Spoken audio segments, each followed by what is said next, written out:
Welcome back to another episode of Hot Mess Espresso. We have a nurse practitioner and men's mental health coach. We have Patrick Casey on the podcast today. Hello. Hey Heather, thanks for having me on. Yeah, Appreciate it. thanks for dealing with all the technical issues when we first tried this. Yeah. Better luck this time, right? Fingers crossed. Yeah. Like I lit all the sage, like hopefully this just works out. Cleared all the bad stuff out of the room. Yeah. Wi-Fi. Yeah. So I guess let's just like dive right into it. Like nurse practitioning, that's a choice of a field. So hmm why? What got you into that? I didn't really know what I wanted to do. So, to back up, I got in recovery from drugs and alcohol at age 19, where I was, for the last probably year or so, I was shooting up heroin, using IV heroin. Parents came home, found me, passed out on the couch, needle, belt wrapped around my arm, all that stuff. Mm-hmm. I was at home babysitting my two younger sisters when they found me that way, and I had been trying for like 6 months to try to find a way to ask for help, and couldn't really get Mm-hmm. the courage. Kind of thinking like, do I ask them, or do I tell them like, I'm hooked on pain pills, or the drinking's more out of hand than you realize? Like I couldn't figure it out, so they kind of just found me in the way that they found me. So I go off to rehab, do that whole thing, get sober, so now I'm like 20, 21, working like construction jobs, working at PetSmart, working at a car wash. Like, what the hell am I going to do? Because my only experience with education, I did really good in high school somehow, even though I barely went to class after like my sophomore year. I still graduated pretty well. I was a really good cheater, I guess. So I always got friends with people that did that made good grades and stuff. But I am very smart as well. I don't want to cut myself short. So I did well in high school, and then I did 1 year of college at Augusta State University in Georgia, and I did absolutely terrible because that was like at the very end of my using, right, I was like shooting up heroin in the parking lot of the Mm-hmm. campus before going to class. So like, and the funny thing is becoming a nurse practitioner and, being a nurse first, because that's the prerequisite, was like, I hated science classes. I didn't like chemistry. I didn't like biology. I didn't like dissecting things. Like I was like got the heebie jeebies out of that kind of stuff. I don't like killing animals and stuff, let alone if they're already Mm-hmm. dead. I don't like cutting them open. So for me to get into the healthcare and nursing field was like very much out of nowhere, but also for me to get sober from drugs and alcohol was kind of also out of nowhere. So it kind of fit, right? Mm-hmm. So I was just kind of like asking people, like, what do you do for work? What do you do for work? How do you do that? Do you like that? What kind of education is involved with that? And a friend of mine, his name's Shannon, he had been a nurse practitioner, and I only knew a little bit about it because like I bugged him one time, like, hey man, I need antibiotics for something, or hey, can you write me a prescription for this or that? When I had been sick, because I found out what he was. So the way he explained it was like, I'm kind of in between a doctor and a nurse, so I can write prescriptions, but I don't have to do like the bedside stuff, like the butt wiping and the bedside care and stuff. But you do have to do that if you want to become a nurse practitioner. Right. And I'm like, man, I don't want to go to nursing school. Like that's for girls, man. Like again, this was like in the early 2000s. I'm like, I didn't know there was like a lot of male nurses. That was like starting to become more and more of a thing. And he's like, well, just go take a biology class, take an anatomy class, see if you like it. And if nothing else, you're going to be in class with like a whole bunch of girls. Like that'll be fun, right? I'm There you like, go. hey, you sold me on it. Let's go. Let's try it out. Let's see what happens. And my sober mentor had told me like, everything we do in life, it's we're gonna be able to use that at some point in our life. So don't think of this as like I have to go be a nurse, until I'm 65 years old or something like that. Like just go Mm-hmm. try it out, see if you like it.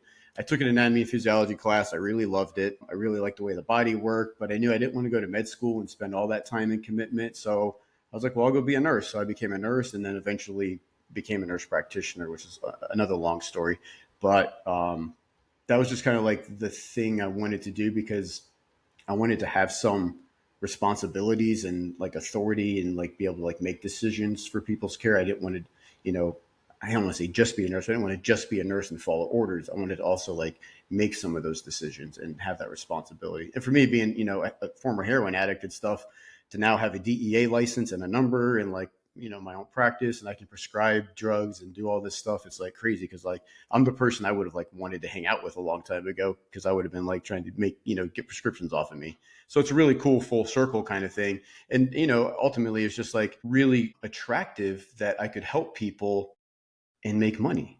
Like I could do both things. I could make a pretty good career living and also help people and change their life. And, it really depends, Heather, like what area you want to work in. Like, Right. and I knew working as a nurse in the ER, that I did not want to work in the hospital when I became a nurse practitioner. I wanted to do something different. And it's a whole nother long story, but basically I ended up kind of accidentally falling into working in detox and rehabs, mental health. So that's what I do now as a nurse practitioner. I've been doing it going on 7+ years now. Now, how did you make that jump from the medical field to now you're a coach? Yeah, so that was kind of a whole thing that happened a couple years ago where I more or less hit a pretty bad bottom in my sobriety at about 20 years sober, where I hit this really deep emotional bottom. And my fiance now, who was my girlfriend, was working with a coach. I didn't know what a coach was. I didn't know, very much about podcasts and self-help type of stuff. I'd done some like self-help books, but she was working with this coach who'd been around about 10+ years doing this kind of work with mental health and spirituality and energy and vibration and, law of attraction type of stuff, like really cool stuff I didn't know I would be into, but I actually am into. So my girlfriend invited me out to this live event in California. She said, "Hey, will you come with me? I don't really know anybody and I feel a little, awkward and stuff. Like, would you come with me, support me?" I'm like, "Yeah, sure." I'm open minded. I'm sure I'll get something cool out of it, right? I'll try Right. a lot of stuff, especially if it's self help involved or personal development involved. And I was there, Hmm. and we spent the whole weekend doing all these exercises and stuff. And there's about 40 people, and I only know Caitlin's the only person I know. And we did this thing at the end on Sunday where we pass a microphone around and talk about our experience for the weekend. And I just kind of broke down in front of these people that I don't even know, and just started crying, looking in my girlfriend Caitlin's eyes, and just said, I want to love me like you love me. I want to look at myself the way that you look at me. And I don't know why I'm not there right now. I have Hmm. all these accolades and material outside things that, you could want, and everybody that loves me to death. So why am I not giving that to myself? How come I haven't gotten there yet? And come to find out eventually, which I found out was, I had some childhood core stuff that I thought I'd worked on. I've done therapy, I took antidepressants, I did this and that. So, but it wasn't fixed. It wasn't there. I wasn't done yet. So this was just like another level. So I asked this lady, JJ Flazanes, if she would coach me. Well, actually, that's not exactly what happened. What happened was she came up to me and said, "You know what? This doesn't have to end like this. You don't have to take this, fly back across the country to Florida, and then go back to your life. Like, I can help you. And even if it's not me, I know there's other people that can help you." And she talked to my heart, and I just felt it in my chest. And I said, "Okay, I don't know what that means. I don't know what it costs, how that works. I'm on the other side of the country, but let's do it." And so I signed up for a 6-month course with her and a group of people, about 4 other people, and it just changed my life. And so I was like in the middle of it going, damn, like, I want to be able to help some other guys like me, especially men like me, who Hmm. may not even have substance abuse problems. Because I've been spending the last 20+ years helping people in substance abuse. What about other guys who don't have drug and alcohol addictions? Maybe they're addicted to control or addicted to work or just addicted to relationships, all kinds of stuff. Like maybe I can help them if they're not feeling like, you know, life's just not going well or somebody's on their ass about stuff. And, Right. things just like kind of aren't clicking. So anyway, I know it's a long answer for you, but I just wanted to kind of like fill in the blanks of like, that's how that transition happens. It's not an overnight thing. It wasn't quick. It wasn't something I read in a book. It's something I had to live and experience and then go, shit, maybe I can cast a wider net and help some other guys. So it's cool. Yeah, no, it is. So when you started coaching, like what were some um what were some trends you noticed? And then also what were some things that you just did not expect when it came to coaching? Resistance, I came across a lot of resistance, which, it's different because, when it comes to drug and alcohol addiction, most people are just their bottom is more obvious, I guess I should Hmm. say. So like when you hit a bottom, it's obvious, right? Like you need help from drugs and alcohol. I'm dying, like help me. When it comes to coaching, they may not be in that position. Again, it might be, I've had a lot of people get referred to me through a girlfriend of theirs or a wife or a woman maybe I worked with or a friend of a friend of a friend who's like, "Hey, there's this guy, Patrick, go talk to this guy. You really need some help." Hmm. And I don't know if you had a chance to watch the course video I told you about a while ago. I did, and I got some questions. Cool, cool. So we'll go into that. But that was the whole thing, which was like, how do you help somebody who doesn't want help or is not ready to have help? And so you know, I want to say I only want to work with people who want help, but that's not true because I also want to work with people who maybe need a little extra, light shined on their life to see like that they actually need help. So if you're kind of like sniffing around what's going on here, you probably need a little bit of help. And so it's about kind of figuring out to what extent are you like willing to commit? And so that is a financial commitment, because if you're like me, I hold money in high importance, right? So like, I'm not just going to give my money away. So if I'm going to spend money on something, I want to get my return on that. So like, if I spend money on a gym or on personal training, even though I'm tired as hell at the end of the day, I don't want to go. I've been working all day. I know that I've had this financial commitment, so I'm going to go. So if I'm paying a coach, I'm going to be more invested in it. Just like when I was in college, I was more invested in college as an adult, paying for it out of my pocket than when my parents paid for that first year of college. So No, I 1,000%. think, yeah, I think trying to help people work through that resistance and figuring out that they need to help. And then also with guys, it's helping them, which again try to talk about in my course. Don't know if I did a good enough job about it, but getting vulnerable, getting real, like getting authentic, Mhm. crying, tapping into some of the feminine stuff, right? Yeah. Like not being the macho guy. Like that's not working for you. If that's not working for you, let's try this other stuff. Well, I think too, like, especially with it being like the macho man, like as a woman myself, it doesn't have to be like macho. Like there are so many little things that men can do to be, I guess, more dominant, like and more manly, and they don't realize that those are the things that women are looking for. Like Yeah. guide them through a crowd in public, like, make plans, make dinner plans. Oh There my you God. go. Yep. Make dinner plans. Like you Yep. have no idea how much that will just poof, that kind of, so it's those little things. It doesn't have to be like, you know, alpha male kind of thing. Yeah. It's just those little things that make somebody go, oh, okay. Like that's a man, you know? Yeah, it's and I learned the hard way, like I do a lot of stuff in life. So I was married before. We were together for 10 years, married for 4. I got divorced back in 2016, and I vowed like I'm not going to repeat these mistakes. Right. I'm not doing this again. And I started reading some books and literature on relationships and on feminine energy, on masculine energy, the polarities, and how we need a little bit of both, or maybe a Mm-hmm. lot of both. It's not healthy to be all one or all the other, and that's how we attract the mates we have, and that's how people are turned off by us or attracted to us, right? And so it is 100%. about that. It's about, sometimes it is, hey babe, what do you want to have for dinner? I don't know what I want to have. What do you want to have? But a lot of times it's, hey, I want to have such and such. You want to come with me? It's inviting you to come with me, or it's making that decision, or saying, hey, I made plans for us. I got tickets to the show this weekend. Put on something nice. We're going to go. And she really gets excited. She's like, well, which one are we going to go to? I'm like, you'll see when we get there. Like that's the whole Right. point. So it's keep that surprise. And I did that on our second date. Mm-hmm. I took her to a movie, and I knew she was really big into Disney, and this was when Beauty and the Beast came out.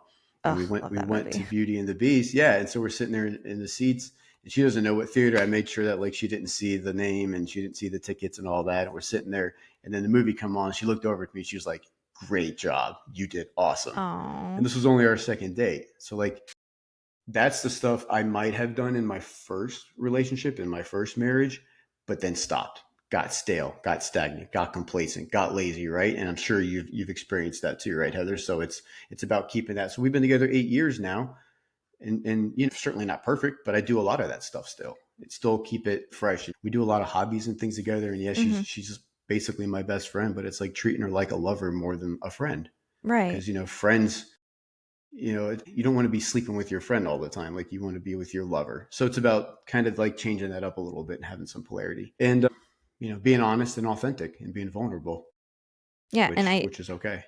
I think what people don't realize, especially in dating this day and age, is there's a lot of give and take. Like it's not always on, the man to like lead, but when he does lead, that's going to make, like for me personally, if you're leading, that's going to make me want to pour into you and do something for you. Like, I noticed you saw a hoodie that you didn't buy, so I'm going to get that for you. Like, I noticed you had a rough day, so I got dinner, no problem. Like, it's a give and take. Like I feel like it leans one way or the other a little too far, and we've got to find that sweet spot. Absolutely. Yeah. Yeah. Balance, right? Which is what we all want in life with anything and everything. It's going from one extreme to the other extreme. It's like that line that we cross is that balance that we see for like 3 seconds as we cross over it. We Exactly. swing like a pendulum. So it's really important to be authentic, to Mm-hmm. not keep things inside, which is what I always did, which was repress things. Mm-hmm. And then I start having that silent scorn and taking it out on the other person, but they Mm-hmm. had nothing to do with it. And it's like, and now if I get a little grumpy or something, I'll tell her, I hope I wasn't too grumpy. I'm sorry, the day, this, that, and the other, was I, and she's like, what are you talking about? Because I'm kind of like extra sensitive to that because I don't want to Right. do that again. I don't want to make somebody feel uncomfortable. Right. I think when you've done that before, you're incredibly self-aware and you don't realize that, like, yeah, it's good to keep yourself in check 1,000%. But there's some times where like my ex, I'd be like, I'm so sorry I snapped. And he was like, you didn't snap. And I'm like, I felt like I did. Like, I'm sorry for it. And he's like, you're fine. Like, the hell? That kind of thing. But to kind of like dive into your YouTube video, Yeah. because that was very informative. I watched the whole thing. Cool. And there was so much that I was just like, absolutely, yes, yes, yes, yes, yes. But like, I guess what I feel like I need a little bit of clarity on, and if I need clarity on, like other people may need Of clarity on. course. Yeah. There was like a part, and I'm gonna refer to my notes right Hmm. here because I take notes. But there was one part that really stood out when you were talking about how like trying to get through to your person, find something like, because you were like, cop to your own shit in the relationship, which 1,000%, like, if you, it's usually not a one-way street. But then there was something that you said that you were like, find something that you're also like doing wrong, even if you feel like you didn't do anything wrong, find something. So my thing is and I need a little clarity on it. What if you have been putting the effort in and it really is like the other person? And then also, how can this, like, because I feel like it's a very fine line, like not slide into the territory of it's on the female partner or, the female in general to fix things. Like, she has to find something wrong so that he feels like he's not being attacked. But like, sometimes it is just kind of like an accountability thing. So like, how do you ride that line without sliding into it's somehow going to be put on the woman to fix it or solve it or something like that? Are you picking up what Yeah. I'm putting down? Yeah, absolutely. And it's hard to say because, like you said, I mean, maybe what I was saying can't be 100% across the board. Maybe the partner, the woman, if it will, in this example, has done absolutely everything perfect to the book. And I can't say, like, where have I been at fault? So I think it's important if that's the case, if I'm thinking about this correctly, if that's the case, is to start with some compliments Mm-hmm. for the guy. Start with some compliments, appreciations maybe like babe, I appreciate you work so hard. I appreciate, you put food on the table for the kids and for us. And then, I really would like to spend more time with you and not, have you work all these hours and then come home and then you just fall asleep on the couch. But Mm-hmm. you think you're being a good dad and husband because you're materialistically providing everything for us. But I'm not feeling nurtured. I'm not being loved. The kids don't have their dad around. Or if it's just a single relationship, there's no kids involved, like what you're kind of talking about. I think figuring out, where are we on the victim triangle? Like are we the victim? Are we the rescuer? Are we the persecutor? Like, where are we Mm-hmm. falling in that? And that's kind of when there's drama going on. We're, I think, generally going to be in one of those three places. And if you're like me, the way I grew up in my childhood, I was floating around through all three of those. Mm-hmm. I was a victim a lot. I was a persecutor a lot. I was a rescuer a lot. And so when I'm in a relationship with somebody, it's important, I guess, for me to figure out, am I pushing too much on this person?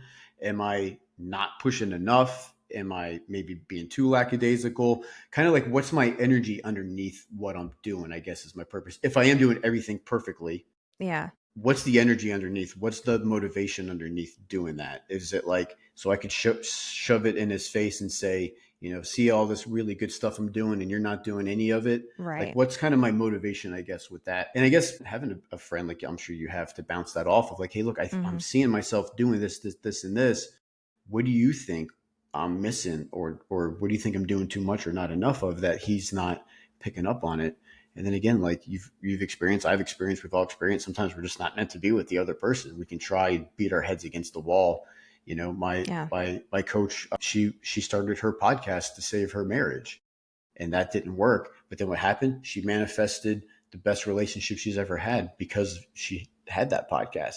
Now it worked out. It just didn't work out with the person she meant for that to work out with. Yeah. And so for me, it was learning my mistakes. And so I guess I would have to have more kind of like exact examples of what, of like what you're saying, like, Right. it's hard to just kind of pontificate or to give you a blanket answer, I guess, because I don't want to like put everybody in a little box. I know it's not Right. really like answering your question exactly, but Yeah. it's like where am I maybe doing everything really really good, but how do I help him see that I'm doing everything really good, and maybe he's just not there, and we're just on these two different Yeah. energy levels, and it's not going to friggin' work. Like, right? Like if one person's growing, the other one's not, you're going to outgrow that person. And eventually you're not going to want to be with them anyways because they're not there. And it's too frustrating and too difficult and too tiresome. And you want more for yourself anyways. And right, like the law of gravity, it's easier to be pulled down than it is to pick somebody up. No, 1,000%. Like, and like the reason I even like that like stuck with me is because like I'm an oldest daughter.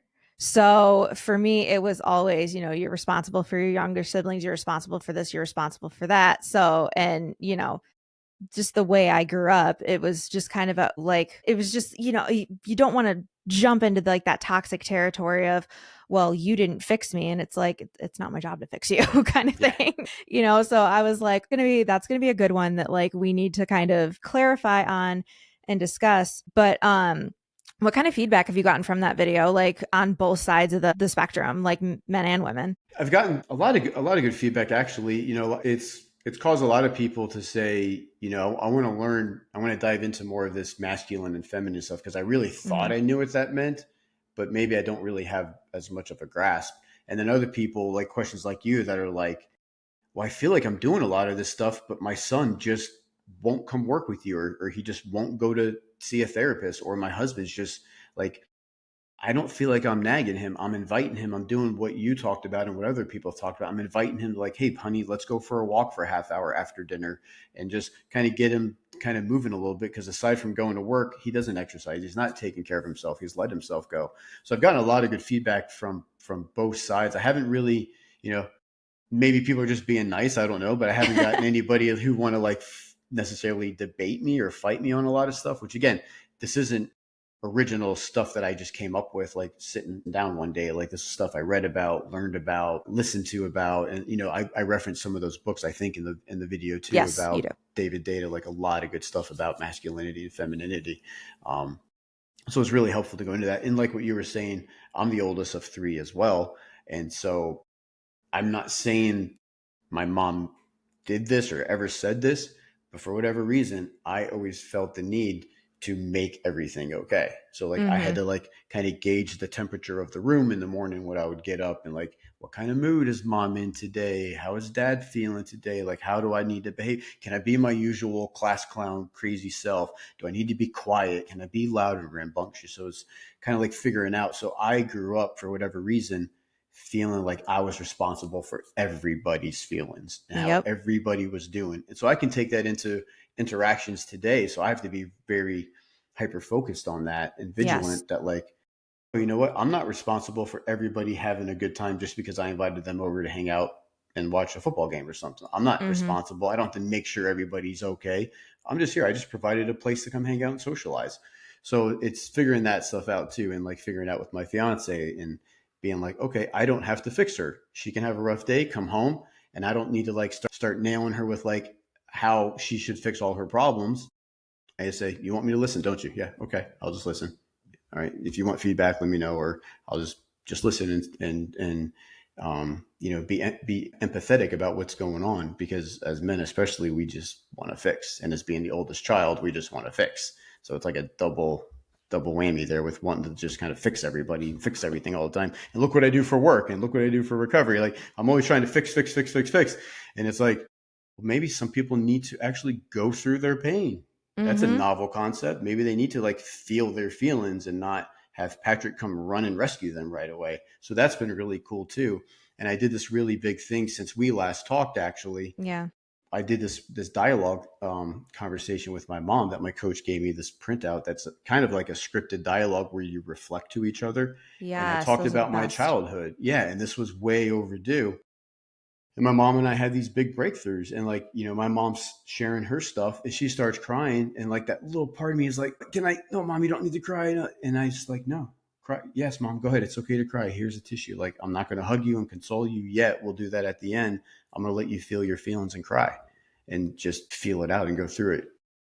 Because it's all that repressed stuff that makes us sick and feel like crap when we repress and shove it way down. Yeah, because like my dad and I have had multiple hard conversations over the years. And like to kind of circle back to something you were saying on like, you know, he's at work, he thinks he's providing, but he's not like mentally there for the kids. Like that was the biggest thing that I think my dad has realized over time. He was like, I thought that I was doing the right thing because I was providing, the roof over your head. I was providing the financial security. I was providing all of that. He's like, but now that I'm realizing it, I wasn't there for you guys. And that's what you actually needed. And since then, we've had a lot of really like raw, open communication that's been phenomenal. But Awesome. it's just like that, like being able to sit down, and it took a really long time for him to be in a position where he could hear it, Mm-hmm. because he was very like in that bubble of I did the best I could. And I was like, we're not saying you didn't do the best you could. We're saying like there were things that were lacking and that needs to be acknowledged, kind of thing. Like we're not beating on you. Like we get it. We're adults now. We get that part. But like, so we had like all these conversations about it and it was great. But like to also kind of circle back to your listening thing, that one, I literally was like, I'm watching the video and I'm clapping because I'm like, that is the thing. Men just want to jump in and fix. And I've Yep. had to over the years tell guy friends, like boyfriends, all of that. I'm like, I just need a bitch right now. I Yeah. just need a bitch. It's hard. It's hard I'm for us. open to logic and reason tomorrow, but today Yeah. we're going to be dramatic.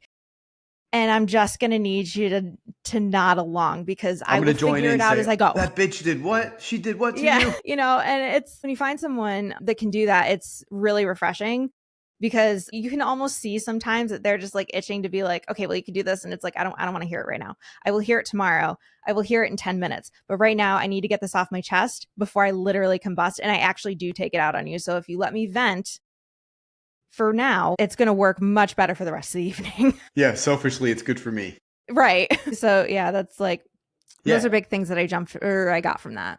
Good. No, I think my like fault when it comes to listening is it's a natural gift for being a podcast host, but it's also kind of a curse in relationships because I just want to dive into the problem. Like let's go into the psyche of it. Like, Mm-hmm. why are you feeling that way? Do you think it's this because of this, and this?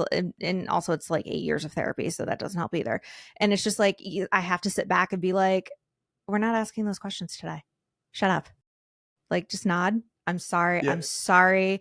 Your boss was a dick. I'm so sorry. Like you just shut up.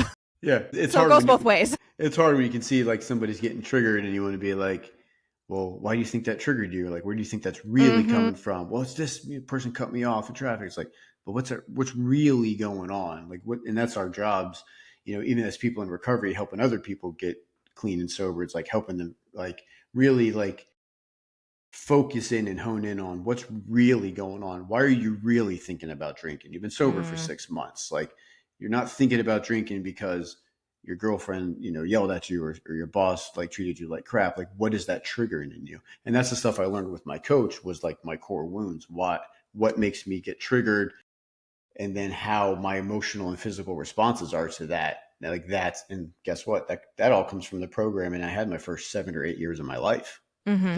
that permeates into everything in my life today, all my interactions. Now, when it comes to kind of like coaching recovery, what are some things with like the recovery avenues that were helpful to you and maybe like helpful to someone struggling? Just because like obviously AA is not for everyone kind of Mm-hmm. thing.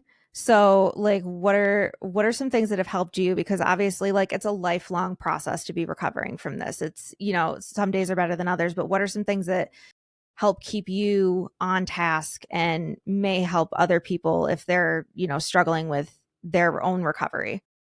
The biggest thing was getting out of that isolation and that feeling of being alone. And Mm, so it was, which I help people with coaching too. Again, even if it's not substance abuse related, because some people are just hermit crabs and isolate. Why? Because they're fearful. What are they afraid of? What are people going mm-hmm, to think about me? What are they going to say? I have to interact. I don't like the way I talk or the way my voice sounds or whatever. So it's about For me, it was about that first time in my life not feeling alone, not feeling like I was doing this on my own. That this was a group effort. We always say it takes a village to raise an idiot. It took a couple villages to help get somebody like me sober at 19 years old. It took a whole village. So I got involved in like all the conferences, conventions, all the meetup things, all the groups, the sober dances, the New Year's Eve sober parties, the Halloween stuff, bingo night, softball teams, basketball. It was anything and everything that was recovery related. I was in it. Now I was scared. I was terrified probably more than half the time, but it was just this perseverance, which I've had my entire life. And maybe I get some of that from my parents with like having really good work ethics, but it's like, I'm just going to push through this and do this despite what my head is telling me. I'm going to do this. And then I keep doing it and it doesn't kill me. And I do it again and it doesn't kill me. And I do it again and it doesn't kill me. And so it gets easier every time. And sometimes I put my foot in my mouth. I embarrass myself. I say dumb shit in front of people. And I'm like, oh, We that all was do. stupid as hell. Oh, man. And then I come around and I go, well, nobody killed me. I didn't die from that. So it's not a big deal. So the biggest thing in recovery, especially early on, was getting involved and helping out. And, you know, uh, back then, it wasn't a whole lot of like cell phone stuff in 2002, 2003, but it was like, answering phone calls, driving people to recovery events, picking them up, dropping them off. My job had to be getting sober. I mean, ultimately, like my Right. job had to be getting sober. Now it was easy for me. I wasn't married. I didn't have kids. I didn't have any commitments or responsibilities. Mhm. So, I was fortunate compared to some people. I have a cousin that's getting sober right now. He's doing really, really good. He's got like 9 months sober. But man, poor guy, he got Amazing. divorced like 3 days after he decided to get sober. He's got two young kids, but he's kicking ass and doing really well. And I tell him all the time, I'm like, dude, like you have so much more on your plate than I did when I was in the same place as you getting sober. Like you're doing phenomenal. But he's not alone. He's doing nothing alone. And he says it all Right. the time, like nothing I've done has been on my own. And it was about, ultimately having some kind of spirituality, some kind of something Right. other than myself, whatever the hell that could be, to Right. to kind of like give me that hope and belief. And it was all the people I hung out with in recovery that were, kind of like shining examples of what to do. And some people were examples of what not to do, right? Like that's There's that's the always thing that too. too. You got both ends of the spectrum. So it's figuring out where do I want to fall on that. Which when I was in high school, I mean, I would hang out with all the different cliques because I was a chameleon. I had to like Mhm. blend in with everybody. So it was like in recovery, which group do I want to hang out with? So, Yeah. and we call it hanging out with the winners. So I want to hang out with the people that get sober and die sober, but also the ones that are really happy doing it, right? Like Mhm. I didn't get clean and sober to be a miserable prick. Like I got sober to like enjoy my life and have fun. And at 19, I didn't think that was possible. I was like, there's no way you can have fun. You guys are full of shit. But then I Yep. go on like a bowling night or I go to like a bingo night. I'm like, wow, this is awesome. This is a great time. So all those first experiences, especially that first year of sobriety, was just lit me up. It was just awesome. Like I could do all these things, go to a concert. I got sober in Atlanta, and there's tons of music in Atlanta. And Yes. I went to so many concerts that I always wanted to go to, saw so many bands I never got to see when I was getting fucked up. And I'm experiencing all this stuff sober. We're laughing at people that are drunk and you smell the weed in the concert, but like I'm with Mhm. other sober people. I have an army around me that's helping protect me. Yeah. Yeah, for sure. Do you feel like because something you said just stood out to me. Do you feel like being involved and like, doing the whole driving people does that give you like an extra sense of like accountability to stay on that path because everyone's kind of around you being like, Yeah. I mean, you're being relied on, you're being useful. And mm-hmm, if you're like me, I was a useless POS before I got clean. Like nobody could rely on me. You could rely on me to steal from you and treat you like shit and stab you in the back. You could rely on me to steal something from you and then help you look for it because I wasn't going to tell you I was the one that stole it. So like now I'm reliable. Now I'm dependable. Now I'm useful. So yeah, that helps. And it's all about doing esteemable things. So this one night I was really just I don't know, I was like 6, 8, 9 months sober, 10 months sober, and I was just like out of my mind, like having one of those depressed kind of days. Nothing's kind of like working out well. And I was in Marietta, Georgia, and I was driving down the road and I drive by this, I think it was a Food Lion or a Buy Low grocery store. And I'm driving by and it's like 11:30, 12 o'clock at night. And I see these shopping carts everywhere, scattered all about. For whatever reason, my car just automatically turned into that parking lot.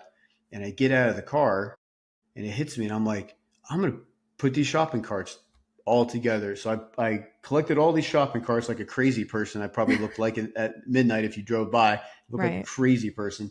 I gather up all these shopping carts and I push them to the front door of the entrance, line them up. I get in my car and I had this overwhelming sense of like, you're a fucking rock star.